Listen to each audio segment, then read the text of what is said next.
So, welcome everyone to the Sciarone Salon, where I, Tascha Sciarone, an art historian and eldest sister, attempt to explain art and philosophy to my younger adult sister. I'm Tascha.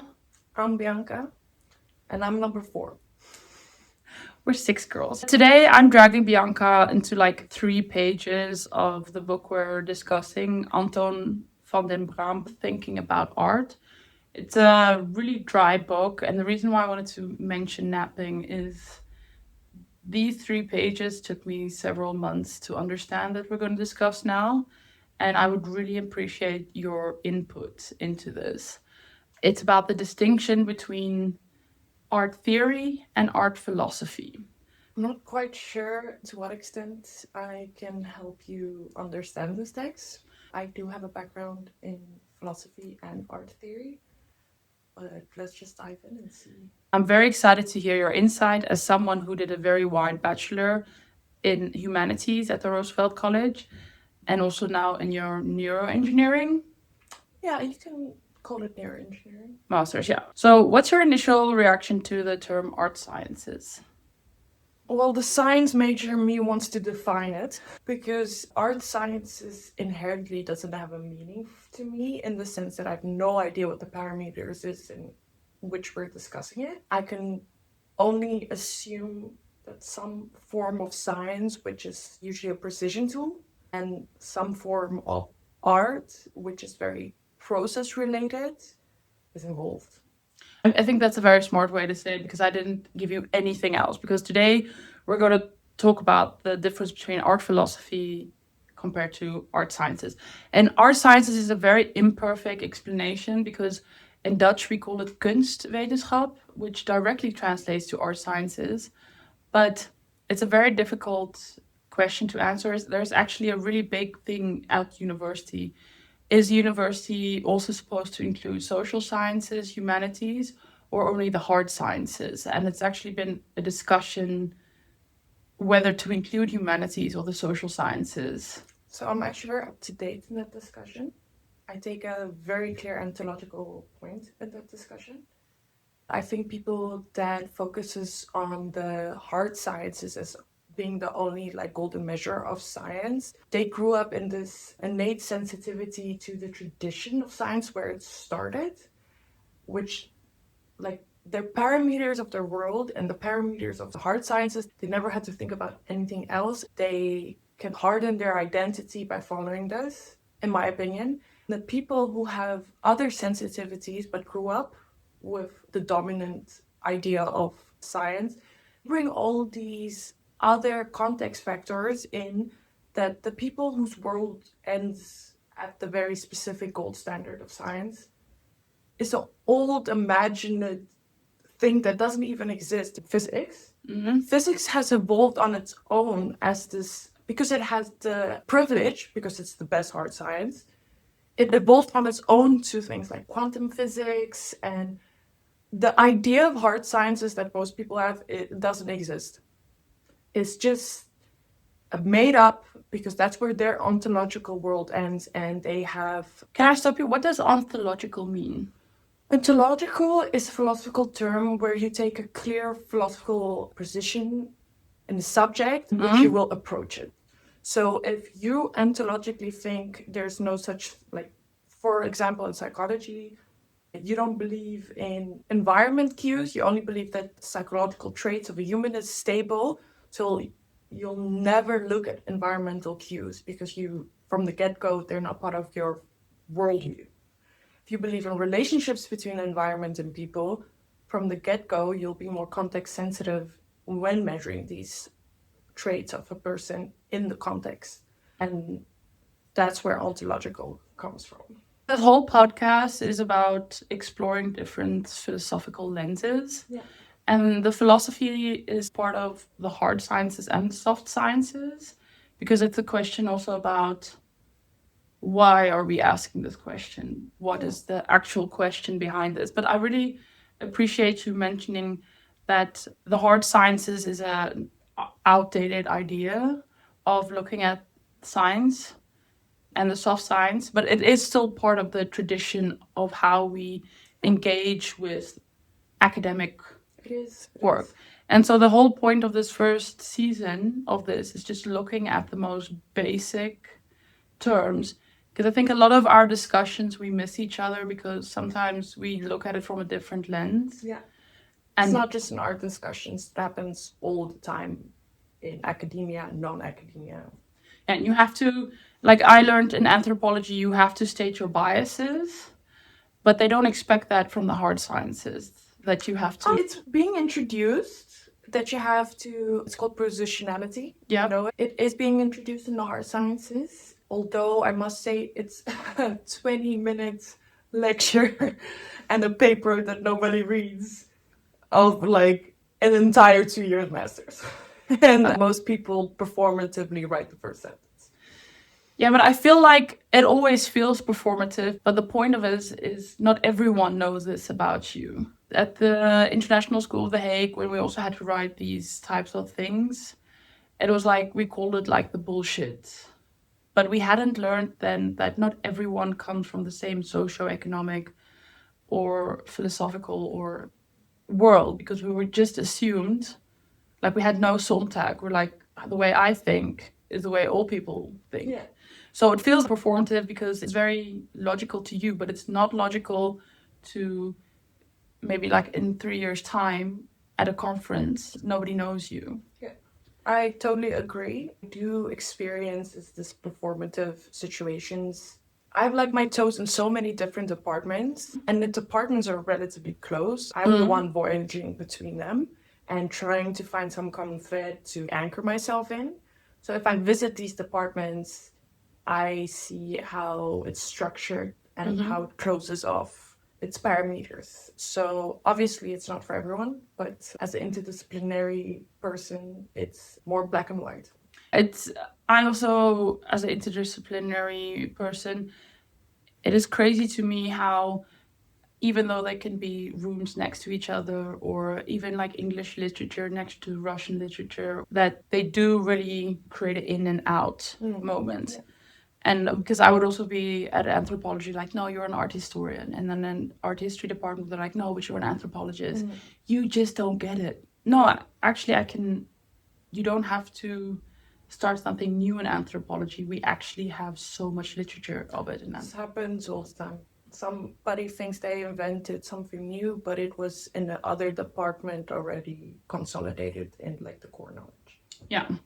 So that's a difficulty of being intersectional. And I think that's also why we have this philosophy podcast, because even if we look at all the different philosophers that we're looking at, you can really apply them to your watching TV, consuming advertisements, consuming media, consuming propaganda. Yeah, that was difficult. Yeah, but I always say art history is just really, really good at teaching you how to spot propaganda. I'll get on board with that. Okay, so we are talking fundamentally today the split between empirical what is versus the philosophical what does it mean. It's always also a joke people make, but what does it really mean? It's true. I also have philosophy, and I also do meta-science, which is the philosophy of science.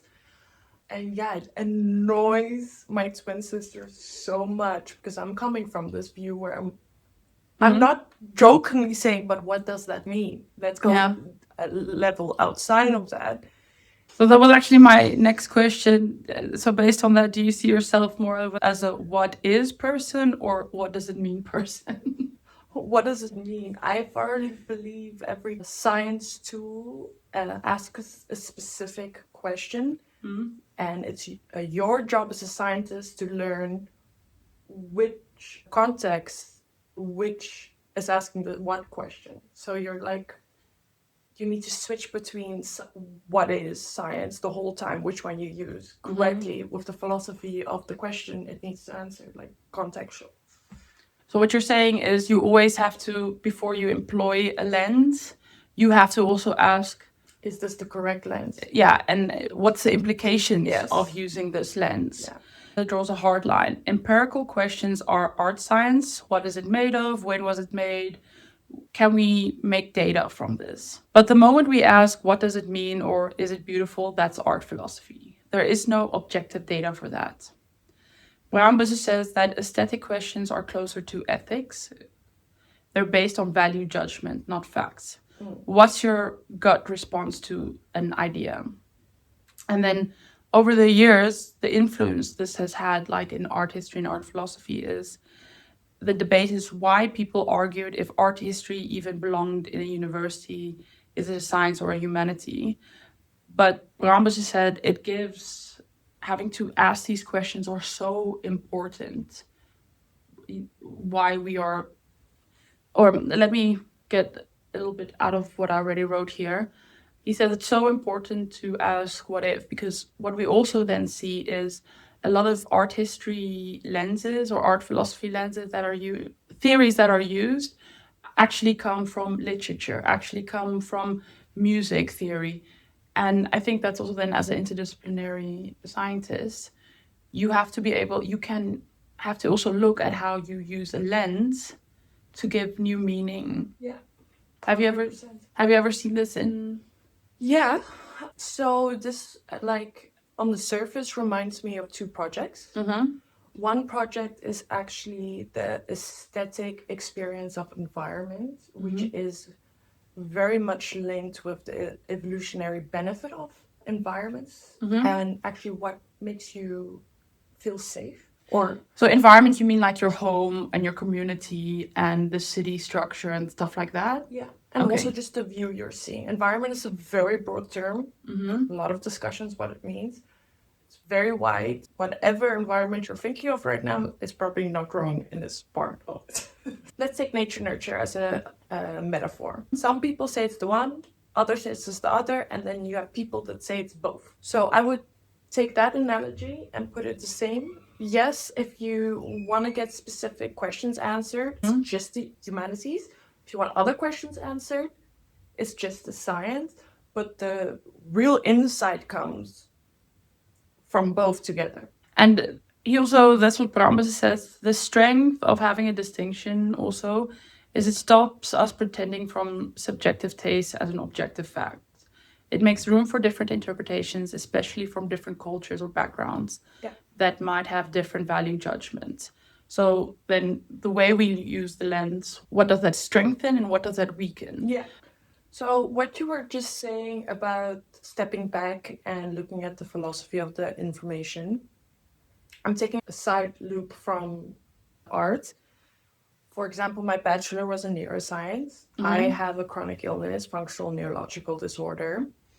And I know that the current philosophy paradigm that neuroscience is in is Descartes' mind and body is split, which has helped the field grow enormously. But you need to assess what kind of questions does this paradigm allow to answer.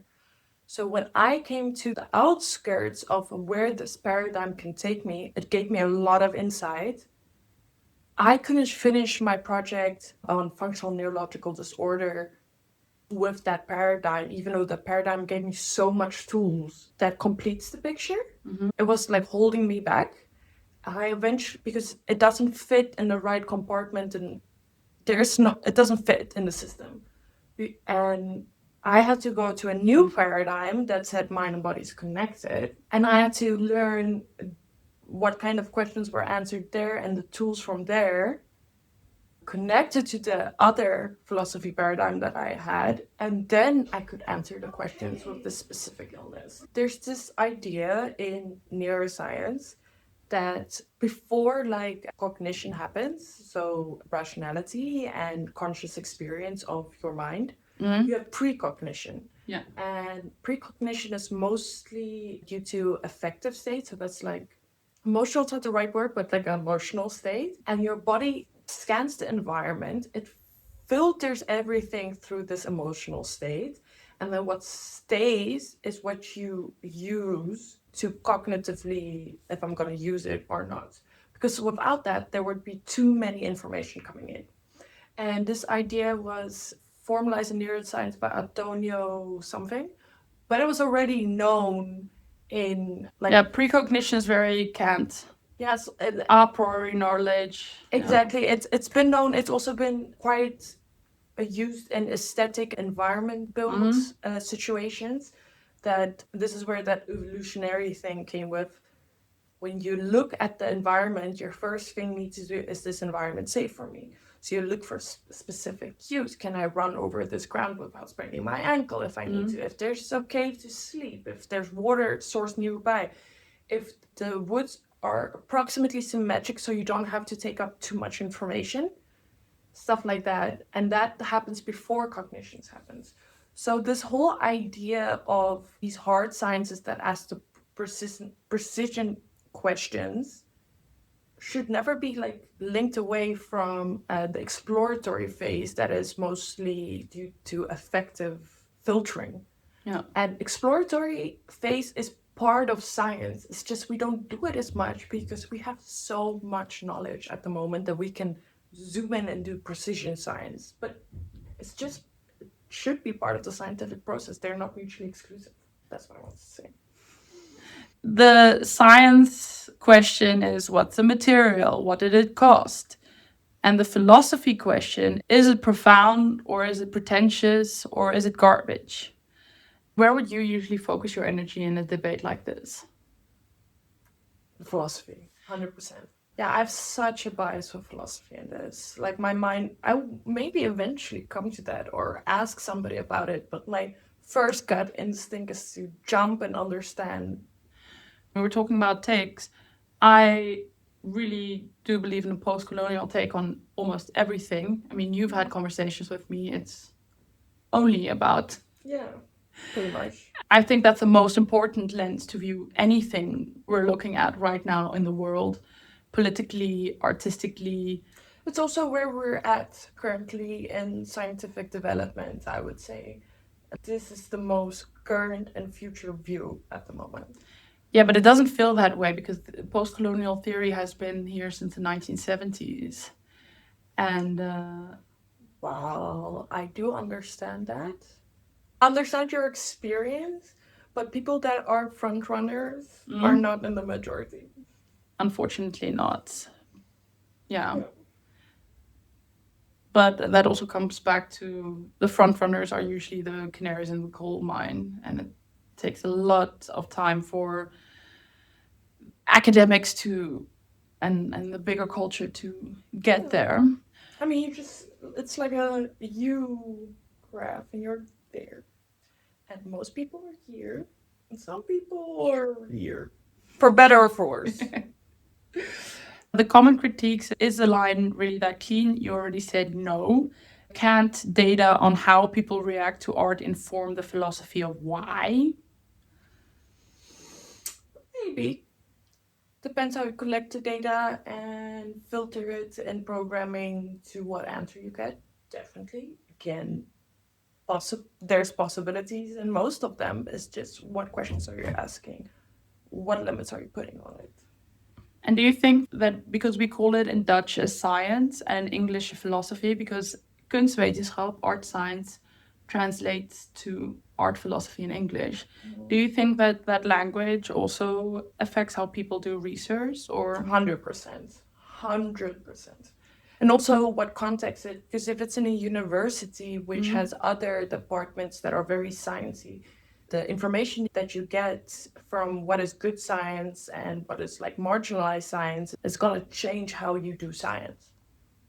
Yeah, so it's important that we just sit down with this distinction because the first season is literally about how this Belgian Flemish art philosopher or history philosopher and the influences, how he looks at all the art before 1890, of art philosophies before 1890 and thereafter, how that influences how we as educated but also uneducated in a lot of other areas still look at the world. Yeah. So we're naming the worldviews so that we can engage with them. Yeah. But that's also very meta. I think that's the most critique you give me. It's like you never listen, you just always want to put it in a meta context. And even though I understand your meta context, I think sometimes it takes away from feeling understood as an individual. But I think if I had to choose between you and somebody that's very like never thinking meta, 100% no, I would always choose to engage with somebody like you.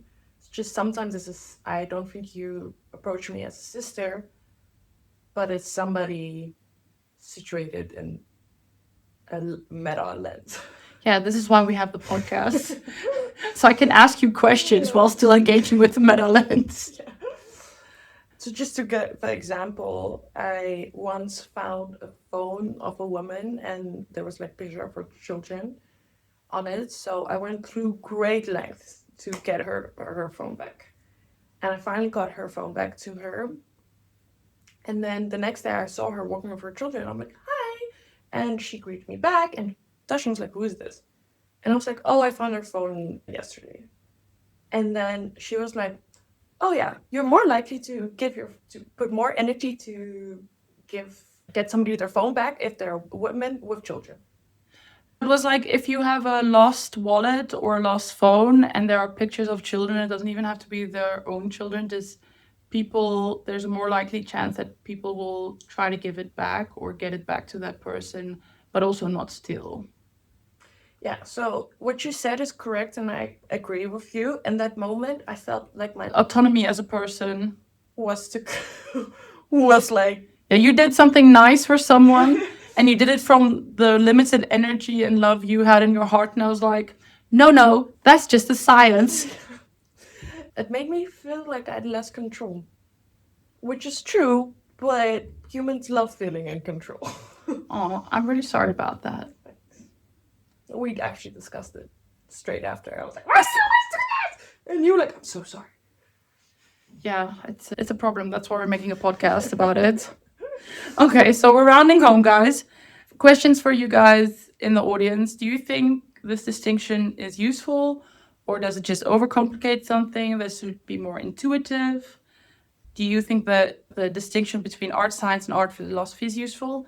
And then send us an email to the Sciarone Salon at gmail.com. So THE and then Sciarone, SCIARONE SALON at gmail.com. And we'll read your thoughts and discussions on the final 2 episodes of the season. The next time we dive into the difference between art critique and art philosophy, because there are more distinctions to be made. So, Bianca, is your worldview shattered, intact, or just mildly corrupt? At different phases, all three, somewhat. Well, I think you made this episode a lot more interesting. Yeah, I'm also educated. Mm-hmm. So I have way more anchoring points that I can, when things get too much, that I can help me navigate through it. I literally wanted to throw up these 3 pages every time I read it. I was like, I didn't read it, so maybe I would do the same. I remember when I was still doing philosophy. Whoa, it was difficult getting through those papers, and sometimes it took me a year before I finally understood that one sentence that I thought I understood, but now that I understand it deeper, everything changes. Yeah, it literally rewrites your brain. Yeah. Tell your friends, family, everyone that you know that does a hard science. Tell them to give us a listen and check you guys later.